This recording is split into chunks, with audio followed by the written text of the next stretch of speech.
ओडिया नववर्षर अनेक अनेक शुभेच्छा और अभिनंदन सांगवाने।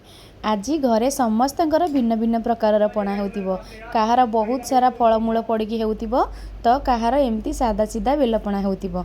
मु आज ठाकुर को भोग लगे पाइका मो पाखे जेतिकी सामग्री अच्छी से नहीं मु आज बेलपणाटे रेडी करुँची। प्रथमे तो गोटे पाचिला बेल को नहीं जाइली से अधा बेल को एमती तार पल्प गुड़ाक सब काढ़ी नहीं जाइए मंजी सब अलग करदे।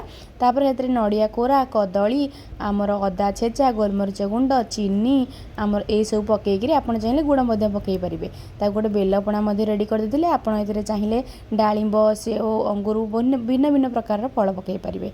चलतु एबे ठाकुर को भोग लगेदेबा पणा भोग। एबे पणा संक्रांति रे चलतु आमे एबे समस्ते मिसिकी पणा पीवा।